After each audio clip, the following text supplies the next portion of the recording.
तो श्रीमद् भगवद गीता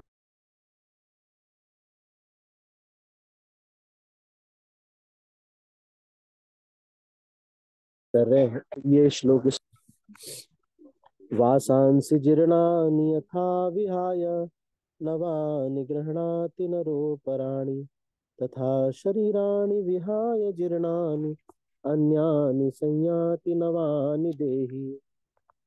जिस प्रकार मनुष्य पुराने वस्त्रों को त्याग कर नए वस्त्र धारण करता है, उसी प्रकार आत्मा तथा व्यर्थ के शरीरों आत्मा पुराने तथा व्यर्थ के शरीरों को त्याग कर नवीन भौतिक शरीर धारण करता है। तात्पर्य, अणु आत्मा द्वारा शरीर का परिवर्तन एक स्वीकृत तथ्य है। आधुनिक विज्ञानी जन जो आत्मा के अस्तित्व पर विश्वास नहीं करते, पर साथ ही हृदय में शक्ति साधन की व्याख्या भी नहीं कर पाते, उन परिवर्तनों को स्वीकार करने को बाध्य है जो बाल्यकाल से कौमारावस्था और फिर तरुणावस्था तथा वृद्धावस्था में होते रहते हैं। वृद्धावस्था से यही परिवर्तन दूसरे शरीर में स्थानांतरित हो जाता है। इसकी व्याख्या पिछले श्लोक में की जा चुकी है।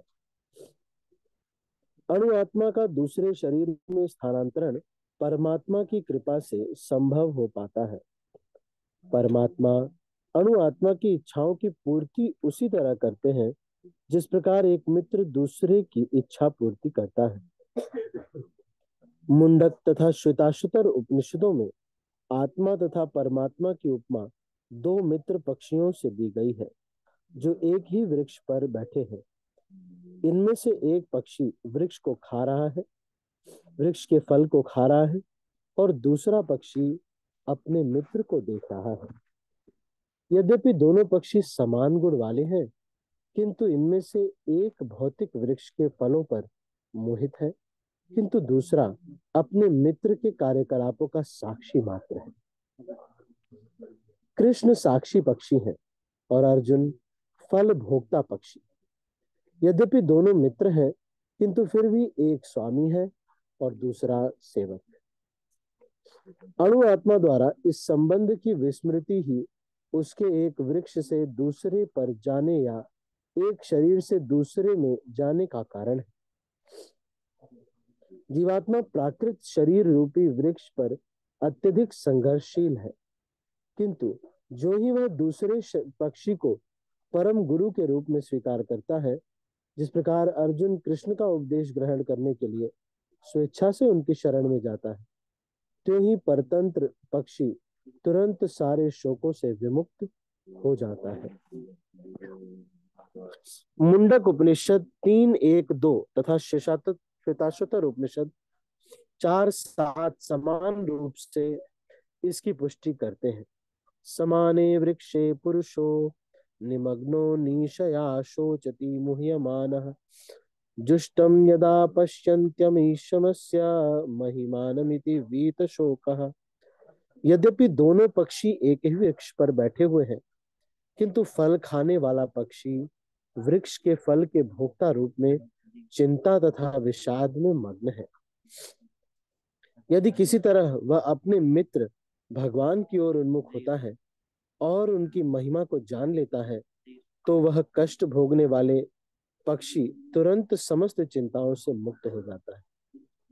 अब अर्जुन ने अपना मुख अपने शाश्वत मित्र कृष्ण की ओर फेरा है और उनसे भगवत गीता समझ रहा है।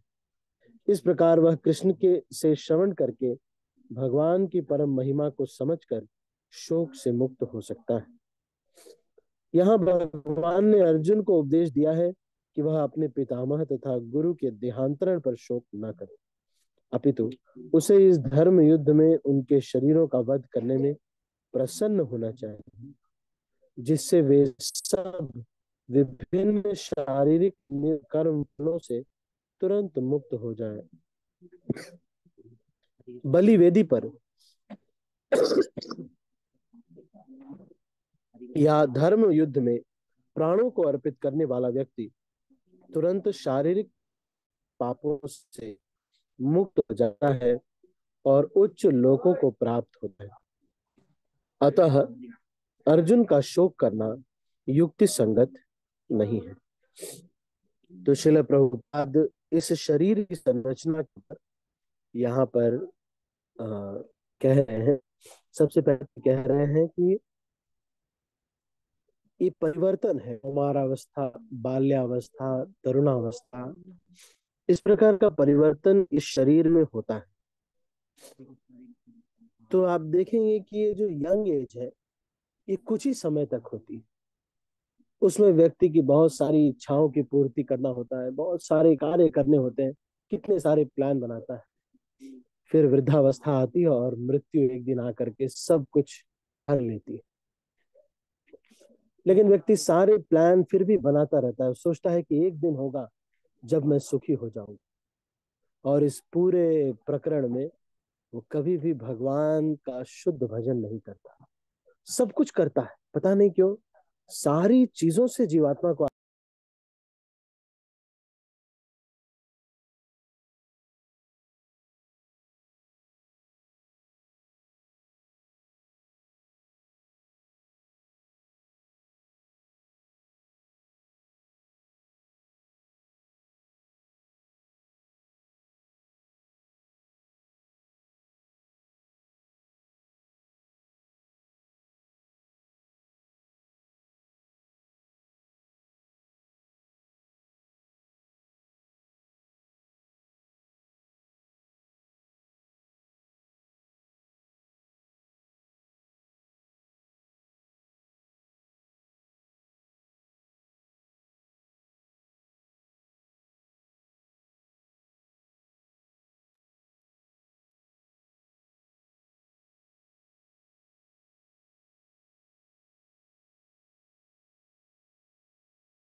हरे कृष्णा प्रभु जी। आवाज नहीं आ रही, म्यूट है प्रभु जी। मैं कह रहा हूँ कि ये जो मनुष्य जीवन है, कितनी बार ये बताया जा रहा है कि पहले व्यक्ति ब्रह्मा था। ये जो जीव है पहले ब्रह्मा बन, सारे जीव एक्स ब्रह्मा रह चुके हैं। अरे जब ब्रह्मा रह चुके हैं तो क्या चीज की कमी रही होगी? खूब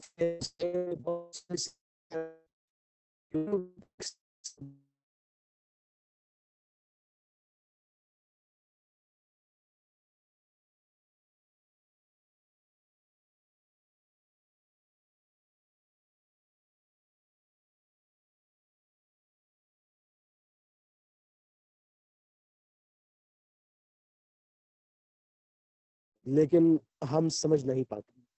दुनिया के लोग आते हैं, उनके अंदर कुछ गड़बड़ देखते हैं, कोई दोष देखते हैं, हमारा जीवन का लक्ष्य बदल जाता है। हम सोचते हैं अरे इतने वरिष्ठ भक्त भी तो ऐसे कर रहे हैं।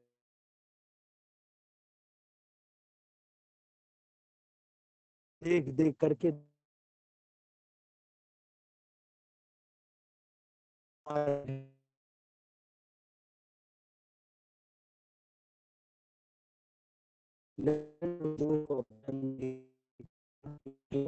उसके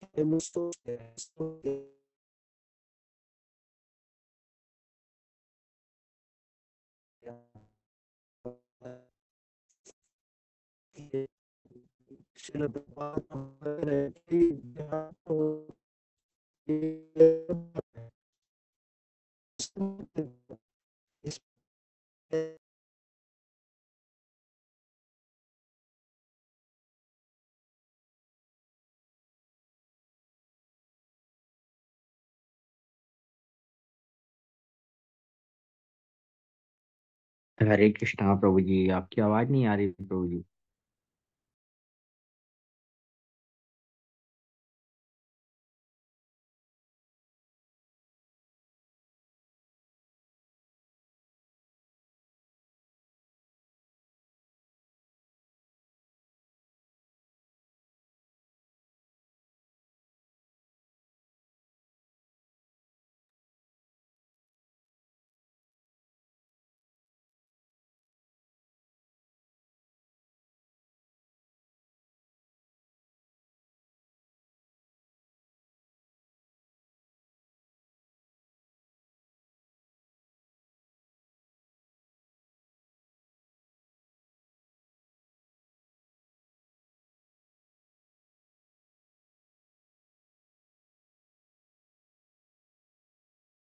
सब लोग आते हैं हमारे, सब लोग आकर के हमारे लक्ष्य को बदल देते हैं।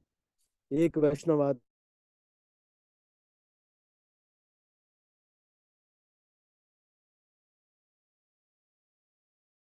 माला ही तो पहनना है। अगर सीनियर डिवोटीज माला पहना दे तो समझ लो कि भक्ति हो गई, नहीं हुई भक्ति। सारे वैष्णव गीत जितने भी हैं, गौर किशोर दास बाबा महाराज, भक्ति विनोद ठाकुर, ये सारे लोग पागल हुए। विषया विषम विष सतत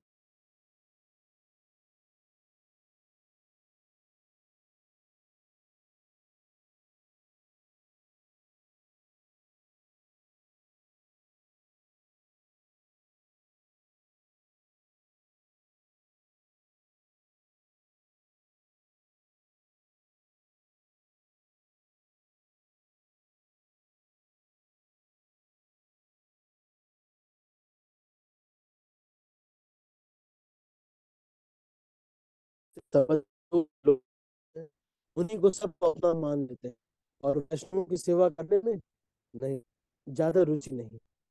सब अपने लोग अगर पॉकेट से 10,000 रुपए निकाल लेंगे, हाँ कोई बात नहीं, कोई बात नहीं। और वैष्णवों की सेवा के लिए 500 रुपए ज्यादा खर्च हुआ तो 6 बार कॉल करेंगे, अरे प्रभु जी उतना, अरे प्रभु जी एक बार याद है प्रभु जी, अरे अरे अरे अरे अरे अरे क्या भाई।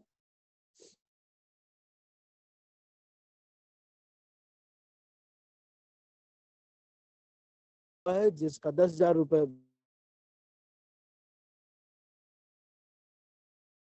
है वो बेटा बनता है, क्यों?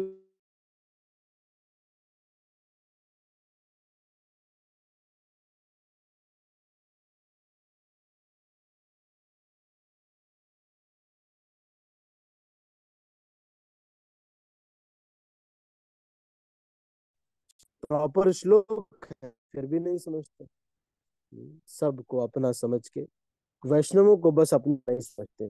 इन्हीं से सारा हिसाब किताब करना है कि 10 रुपए प्रभु जी एक्स्ट्रा लग गया आपका, इन्हीं से सब हिसाब किताब करना है। क्या देखो मुंडक उपनिषद श्वेता,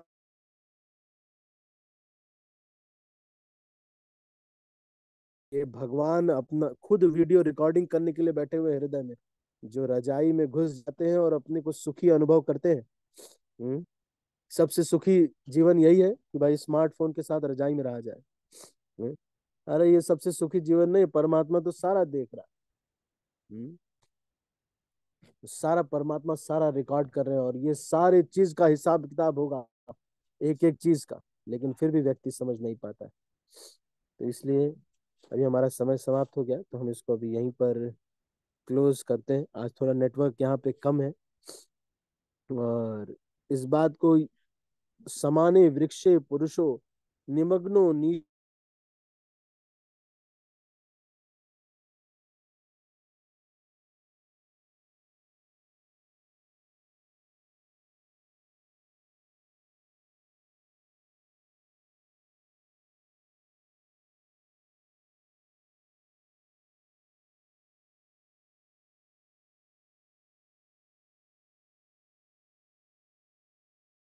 नाटक कर पाओगे? कल ही है कि नहीं? है कलयुग का चेला है और दूसरे को दिखा रहे देखो मैंने तिलक लगाया है। अरे यहाँ सब जगह एंट्री तो मिल जाएगी, हाँ ठीक है, लेकिन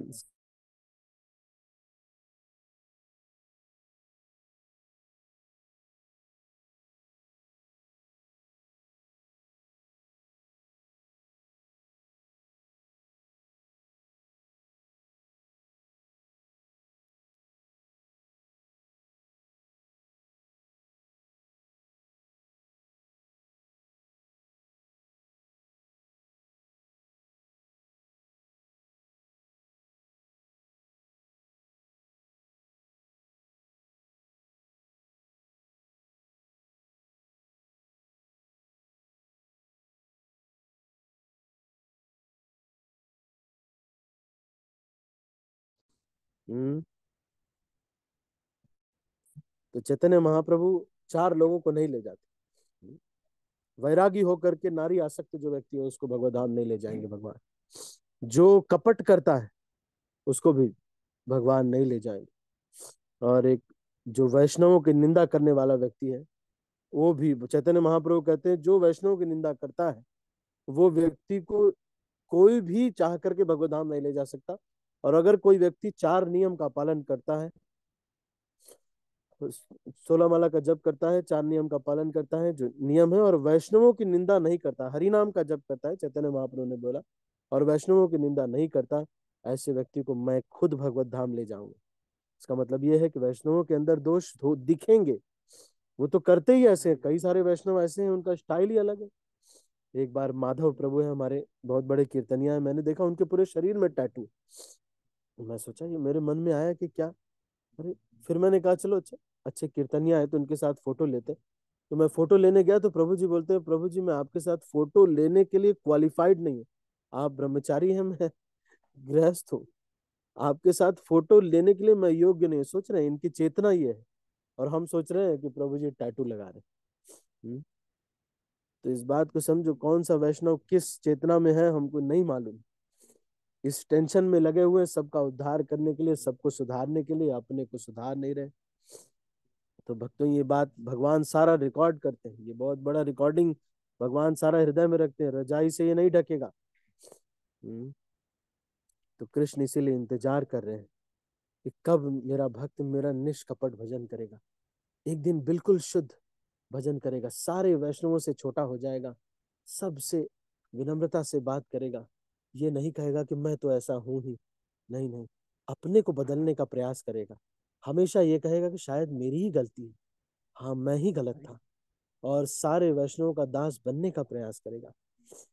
एक शुद्ध वैष्णव को प्रसन्न करके भगवत धाम जाया जाता है, ये है रास्ता भगवत धाम जाने का।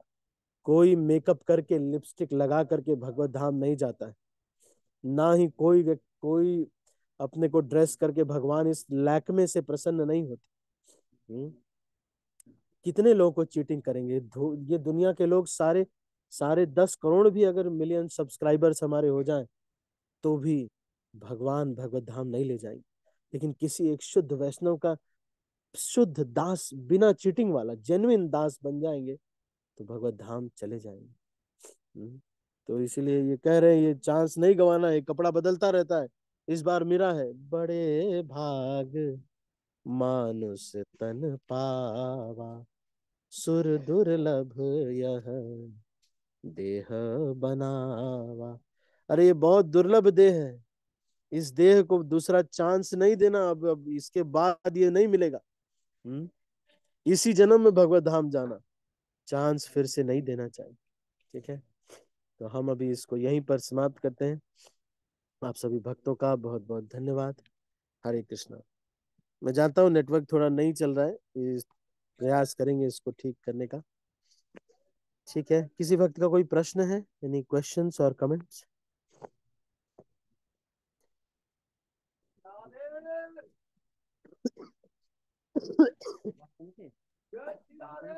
हरे कृष्ण, दंडवत प्रणाम प्रभु जी। हरे कृष्णा, धन्यवाद प्रणाम माता जी।